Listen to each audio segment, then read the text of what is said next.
Always accept the change. हमेशा बदलाव को हमने एक्सेप्ट करना है, क्योंकि आज तक क्या था, जब से हम पैदा हुए हमारे माँ बाप ने हमें सिखाया कि बेटा पढ़ो लिखो अमीर आदमी बन जाओ। पढ़ाई लिखाई करी, अमीर आदमी नहीं बन पाए। बापू के पास जो 2 4 5 10 लाख रुपए थे, हमने वो पकड़े, हमने कहीं ना कहीं ट्रेडिशनल बिजनेस में लगा दिया। ठीक है, तो अब हुआ क्या कि हमने जब से पैदा हुए तब से लेके आज तक हमने अपनी जिंदगी में सारे बदलाव को हमने एक्सेप्ट किया। अब हम एक बदलाव और आया है इस मार्केट के अंदर कि डायरेक्ट सेलिंग एक ऐसी चीज है जो बगैर पैसे लिए आपको करोड़पति बना सकती है, लेकिन ये बदलाव हमें एक्सेप्ट हो ही नहीं पाता, हम इसको बिजनेस मान ही नहीं पाते। पता है क्यों? क्योंकि पैदा होते ही हमने सीखा कि करोड़ों लगाओगे तो लाखों आएंगे, लाखों लगाओगे तो हजारों आएंगे। हमारे माँ बाप, हमारे टीचर, हमारे समाज ने बताया नहीं कि कुछ नहीं भी लगाओगे तो बहुत कुछ आएगा। अब ये कौन बता रहा है? ये हम बता रहे हैं। जिंदगी के हमें जितने भी साल होंगे, 20 साल, 25 साल, 30 साल, 40 साल, 50 साल तक के भी लोग यहाँ पे बैठे होंगे, आज तक हमने एक ही लाइन सीखी है कि करोड़ों लगाओगे हजारों कमाओगे और लाखों लगाओगे तो हजारों आएंगे। किसी बंदे ने ये नहीं सिखाया कि कुछ नहीं लगाओगे तो बहुत कुछ आ सकता है। इसीलिए अगर हम डायरेक्ट सेलिंग में ये कहते हैं कि आप अमीर बन सकते हो तो लोगों का दिमाग हैंग हो जाता है। हम बदलाव को एक्सेप्ट ही नहीं कर पाते। लेकिन दोस्त, मैं आपको एक चीज बताऊं कि बदलाव एक ऐसी चीज है, हम उसको एक्सेप्ट करें या ना करें, समय हमें वो चीज एक्सेप्ट करा देता है। पहले जब हम छोटे थे, आप सब लोगों ने एक बार सुनी होगी या बताई भी होगी, पहले कहते थे कि यार जो आवश्यकता है रोटी कपड़ा और मकान है, यही कहते थे। सुनिए आप सारे लोगों ने। आज क्या रोटी कपड़ा और मकान की आवश्यकता रह गई है? आज आवश्यकता है रोटी कपड़ा मकान, TV, fridge, washing machine, mobile, हर आदमी की जेब में, कार नहीं तो कम से कम बाइक। बढ़ गई, बढ़ा दी हमने अपनी आवश्यकता है। अब हमने अपनी आवश्यकताएं बढ़ा दी, हमने अपने रहने के तरीके को बदल दिया, हमने अपने खाने के तरीके को बदल दिया, हमने अपने पहनने के तरीके को बदल दिया, हमने अपने सुनने के तरीके को बदल दिया, हमने अपनी जिंदगी को अपने बदलते हुए समाज के आधार पे ऊपर से लेके नीचे तक बदल डाला। बस एक ही चीज हमने नहीं बदली, वो है अपनी सोच। आज भी हम पढ़ाई कर रहे हैं तो आज भी हम सोचते हैं कि पढ़ाई करके हम नौकरी कर लें।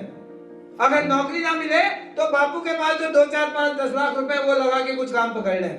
लीक से हटके क्या कभी सोचते कि हमने सोची है? तो दोस्तों, अगर हमने अपनी जिंदगी में इतने सारे बदलाव को अगर हमने महसूस किया है और हमने अपने आप को अगर ये बदला है, तो आज हमने अपनी सोच को भी बदलना पड़ेगा। आज हमें एक्सेप्ट करना पड़ेगा कि डायरेक्ट सेलिंग इंडस्ट्री में लोग अमीर हो रहे हैं। वेस्टीज के अंदर पिछले 15 सालों का इतिहास कहता है कि आज एक आदमी जो 100 रुपए से शुरू हुआ था, 1 करोड़ रुपए महीना भी कमा रहा है। 200 से ज्यादा लग्जरी कार अचीवर वेस्टीज के अंदर है, और ये वो लोग हैं जो लोग भी अपनी जिंदगी के अंदर कभी मिडिल क्लास में हुआ करते थे। आज 10 लाख, 20 लाख, 30 लाख, 50 लाख कमाने वालों की गिनती नहीं है। 1 लाख कमाने वाले को तो कोई पूछता ही नहीं है यहाँ पे। जब इतने सारे बदलाव हम वेस्टीज के अंदर देख रहे हैं, डायरेक्ट सेलिंग के अंदर देख रहे हैं, तो ये बदलाव हमें भी महसूस करना पड़ेगा और इस बदलाव को हमें एक्सेप्ट करना पड़ेगा। अगर आज हमारा दिल इस बदलाव को एक्सेप्ट नहीं कर पाया दोस्त, तो हम अपनी जिंदगी में बहुत पीछे रह जाएंगे। अगर समय रहते हमने बदलाव को एक्सेप्ट नहीं किया, तो समय ऐसा आएगा कि हमें मानना पड़ेगा, लेकिन उस वक्त देर बहुत हो जाएगी। आज से 5 साल बाद 2025 में आप देखोगे कि आपके शहर में बहुत सारे लोग डायरेक्ट सेलिंग से BMW, मर्सिडीज, ऑडी चला रहे हैं, बहुत अच्छे घरों में रह रहे हैं, बहुत अच्छी इनकम को जनरेट कर रहे हैं, और आज आपने अपने को नहीं बदला और आप वही काम में लगे रहे। 5 साल बाद अगर आप उस आदमी को देखोगे जो आज कुछ नहीं था लेकिन उसकी जिंदगी बदल चुकी है, तो क्या दिल से दर्द होएगा? धुआं उठेगा? आपका दिल भी कहेगा कि नहीं, मैं भी कर सकता था, मैंने बदलाव एक्सेप्ट नहीं किया, लेकिन आज हो चुका है। मानेंगे तब? छोटा सा एग्जांपल देता हूँ। आज से कुछ साल पहले, लगभग 25 साल पहले, एक आदमी अमेरिका से आया, हिंदुस्तान के अंदर आया, और उसने बोला कि भाई देख, वहां अमेरिका में लोग ना बैंक में नहीं जाते, लाइन नहीं लगानी पड़ती, एक मशीन से होती है, एक प्लास्टिक का कार्ड अंदर डालो, पैसे बाहर। लोगों ने क्या बोला? पागल है। बोला हिंदुस्तानी बेवकूफ होते हैं, इतने भी थोड़े ना होते हैं। भैया नोट गिन के कौन देगा, मशीन से आदमी नहीं होएगा तो कहा लोगों ने। लेकिन बदलाव आया और आज की डेट में हम एटीएम से पैसे निकाल रहे हैं। चेंज आपने दिन में देखा होगा, देखा बदलाव एक्सेप्ट किया हमने। एक आदमी आया आज से कुछ साल पहले, उसने बोला भाई एक ऐसी चीज आएगी जिसपे तार भी नहीं होगी, खेत पे ना बैठ के भी बात कर सकते हो और दूसरा सुनेगा। लोगों ने सोचा बेवकूफ बना रहा, बेवकूफ बना रहा, तार ही नहीं होगी तो भाई आवाज जाएगी कैसे। लेकिन आज हम लोग, हर आदमी बैठा हुआ है, हर आदमी को आज बदलाव को एक्सेप्ट करना पड़ा। हर आदमी जेब में मोबाइल लेके घूम रहा है। आज 2 दिन से कई सारे लोग आए, उन्होंने ये बताने की कोशिश करी कि पैसा नहीं लगाना, नौकरी नहीं करना, सिर्फ काम करना है, 5 साल में करोड़पति बनोगे। आज भी कुछ लोग इस हॉल में बैठे हंस रहे होंगे, कह रहे होंगे हमें समझाओगे, है ना। एक्सेप्ट नहीं करेंगे, मुझे पता है बहुत सारे लोग यहाँ पे बैठने के बाद आज भी हॉल छोड़ने पे एक्सेप्ट नहीं करेंगे, लेकिन दोस्त ये बदलाव जो है बदल के रखेगा। आज से 4, 5, 6 साल बाद जब आप लोगों बदलते हुए लोगों को देखोगे तो उस वक्त बदलने पे मजबूर हो जाओगे। डिसीजन आपका है। एक बहुत ही प्रैक्टिकल और एक साइंटिफिक बात आपको बताने जा रहा हूं। हो सकता है कल से लेकर आज तक किसी ने आपको बताई हो या नहीं बताई हो। अगर बताई हो तो रिपीट हो जाएगी, अगर नहीं बताई हो तो आपके ज्ञान के लिए बता दूं। 2016 में जब फिक्की ने अभी डायरेक्ट सेलिंग एक्ट बनाया तो उन्होंने हिंदुस्तान में जो डायरेक्ट सेलिंग का जो मार्केट था वो 10,000 करोड़ का डिक्लेयर किया। कितना? 10,000 करोड़ का मार्केट है डायरेक्ट सेलिंग इंडस्ट्री 2016 के अंदर। और जो आंकड़े कहते हैं फिक्की के और WFDA के, वो आंकड़े कहते हैं कि 2025 के अंदर ये इंडस्ट्री जो है 65,400 करोड़ की इंडस्ट्री हो जाएगी। कितनी?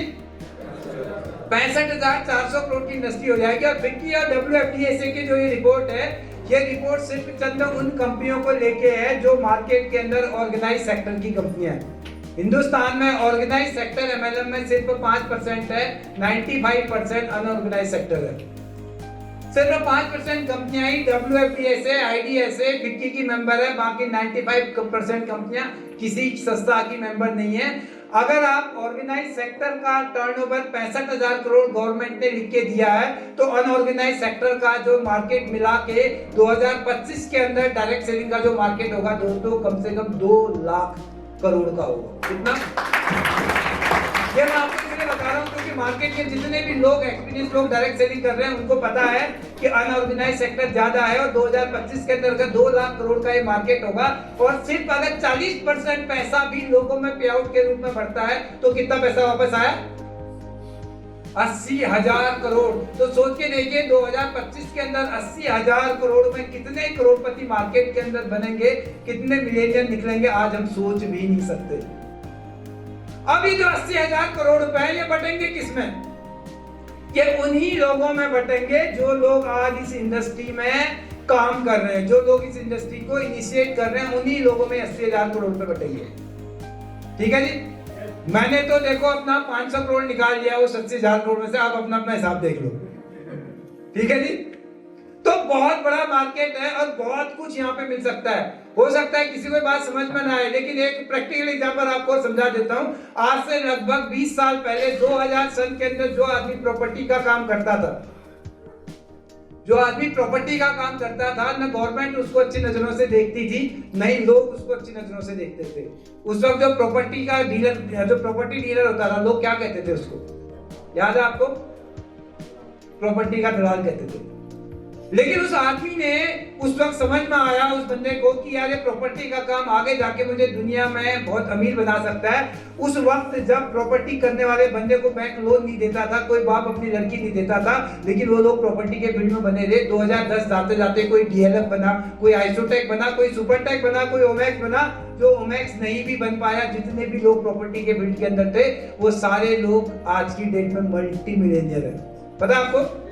और जब मार्केट मैच्योर हो गया 2010 के बाद, तो सारे लोग प्रॉपर्टी डीलर बन गए। आज की डेट में शायद कोई घर ऐसा होगा जिस घर में प्रॉपर्टी डीलर नहीं होता होगा। ठीक है। लेकिन आज क्या हुआ? प्रॉपर्टी का मार्केट ना नीचे हो गया और आज की डेट में जो है अगर एक सौदा होता है 2% मार्जिन है तो 14 भी नहीं पहुंचती, इतने सारे डीलर बीच में होते। तो अगर इतिहास देखो तो किसी भी इंडस्ट्री का जो ग्रोथ है एक लेवल के बाद 15 से 20% ही रह जाता है। और सही पैसा वही आदमी कमाएगा जो उस वक्त इस इंडस्ट्री के अंदर आएगा, जब इंडस्ट्री इनिशिएट कर रही होगी मार्केट के अंदर, ग्रोथ पे होगी, उस वक्त जो आएगा वही बड़े पैसे कमाएगा। जैसे अगर आपको पता है 1980 का एक ऐसा समय था जब आदमी शेयर मार्केट के अंदर पैसा लगाता था, आज शाम को शेयर खरीदा, कल सुबह डबल हो जाता था। हर्षद मेहता कांड से पहले 1985 से पहले, पता है आपको? एक रात के अंदर वहां पे पैसे डबल होते थे, 2 लगाओ 4 साल लगाओ आज शेयर मार्केट के अंदर। उसके बाद क्या हुआ, आज की डेट में अगर आप म्यूचुअल फंड खरीदते हैं तो उसकी एवरेज ग्रोथ 15 से 20% रह गई है, पता आपको? इसी तरीके से जो आदमी पहले प्रॉपर्टी में 2000 सन में 2001 से लेके 2010 तक क्या होता था, आज प्लॉट खरीदो 1 साल में डबल, 6 महीने में डबल। फिर 2010 के बाद क्या हुआ कि 2 साल में प्लॉट डबल होने लगा, फिर 3 साल में, फिर 4 साल में, 5 साल में, आज की डेट में आज 7-8 साल में भी डबल नहीं हो रहा प्रॉपर्टी में लगा हुआ पैसा। मैंने खुद 2012 में प्लॉट लिए थे, वो जिस रेट पे लिए थे आज उसी रेट में 8 साल बाद। लेकिन उससे पहले की प्रॉपर्टियां जो 30 लाख की ली थी वो 1 करोड़ की बेची है। इसी तरीके से डायरेक्ट सेलिंग का मार्केट आज खुला हुआ मार्केट है। 2025 में जितने भी लोग आप काम करोगे आपके पास बहुत बड़ी अपॉर्चुनिटी है। 2025 के बाद सैचुरेट क्यों हो जाएगी, क्योंकि बहुत सारे लोग इस इंडस्ट्री के अंदर होंगे, हर बंदा अपनी कंपनी में सेटल होगा, वो अपनी कंपनी को आगे प्रमोट कर रहा होगा, तो वहां पे जो सप्लिंग है अलग अलग कंपनियों में जाने की वो बंद हो जाएगी। नए सारे लोग अवेयर होंगे जो एक ही कंपनी में काम कर रहे होंगे, तो उस वक्त अपॉर्चुनिटी कम हो जाएगी। तो आज हमारे पास अपॉर्चुनिटी है, जो आने वाले 6 साल है हमारी जिंदगी के गोल्डन ईयर बन सकते हैं, ठीक है। तो जो चेंज है, इस चेंज को हमें एक्सेप्ट करना पड़ेगा, और अगर एक्सेप्ट करेंगे इस चेंज को तभी हम आगे बढ़ पाएंगे।